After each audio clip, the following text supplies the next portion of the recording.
जे जन में कलिकाल कराला, कर तब बायस बेश मराला।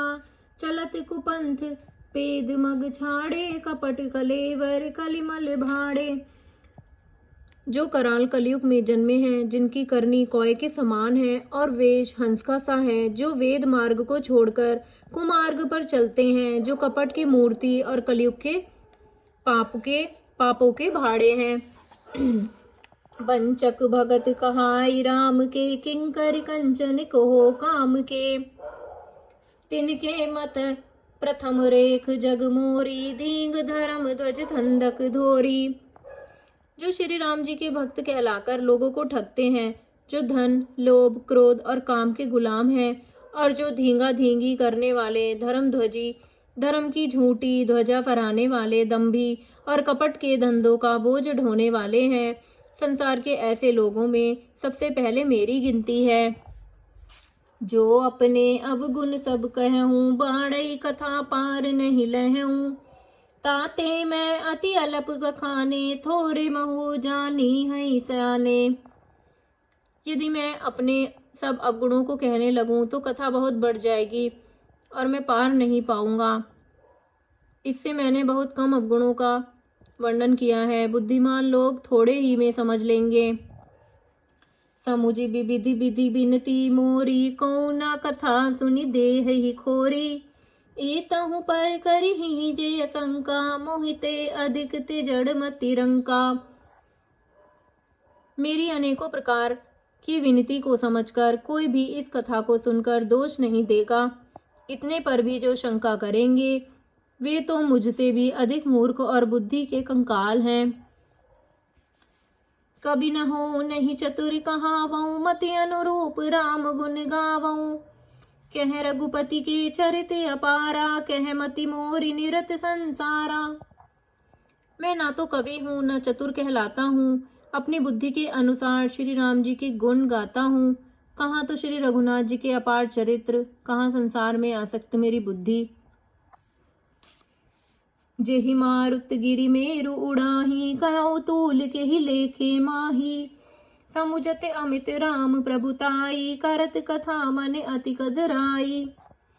जिस हवा से सुमेरु जैसे पहाड़ उड़ जाते हैं, कहिए तो उसके समान रुई किस गिनती में है।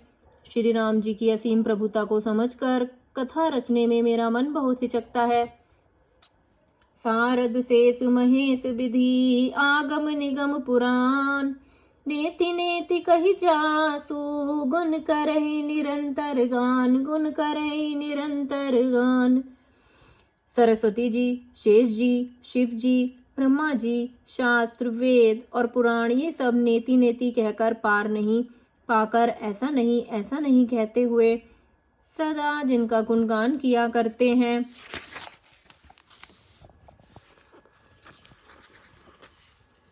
सब जानत प्रभु प्रभुता सोई, तद्यपि कहे बिनु रहा न कोई। तहाँ वेद अस कारण राखा, भजन प्रभाव भांति बहुभाषा। यद्यपि प्रभु श्री रामचंद्र जी की प्रभुता को सब ऐसी अखतनीय ही जानते हैं, तथापि कहे बिना कोई नहीं रहा। इसमें वेद ने ऐसा कारण बताया है कि भजन का प्रभाव बहुत तरह से कह गया, अर्थात भगवान की महिमा का पूरा वर्णन तो कोई नहीं कर सकता, परंतु जिससे जितना बन पड़े उतना भगवान का गुणगान करना चाहिए, क्योंकि भगवान के गुणगान रूपी भजन का प्रभाव बहुत ही अनोखा है। उसका नाना प्रकार से शास्त्रों में वर्णन है। थोड़ा सा भी भगवान का भजन मनुष्य को सहज ही भवसागर से तार देता है। एक अनेय रूप अनामा, अच सच्चिदानंद पर धामा। व्यापक विश्व रूप भगवाना, तेहि धरि देह चरित कृत नाना। जो परमेश्वर एक है, जिनकी कोई इच्छा नहीं है, जिनका कोई रूप और नाम नहीं है, जो अजन्मा सच्चिदानंद और परम धाम है और जो सब में व्यापक एवं विश्व रूप है, उन्हीं भगवान ने दिव्य शरीर धारण करके नाना प्रकार की लीला की है। तो केवल भगतन हित लागी, परम कृपालु प्रणत अनुरागी। जेहि जन पर ममता अति छोहू, जेहि करुणा करि कीन्ह न कोहू। वह लीला केवल भक्तों के हित के लिए ही है, क्योंकि भगवान परम कृपालु हैं और शरणागत बड़े प्रेमी हैं, जिनकी भक्तों पर बड़ी कृपा, बड़ी ममता है, जिन्होंने एक बार जिस पर कृपा कर दी उस पर फिर कभी क्रोध नहीं किया। गई बहोर गरीब निवाजू, सरल सबल साहिब रघुराजू, बुद्ध बर नहीं हरि अस, जसे अस जानी, करहि पुनीत सुफल निज बानी।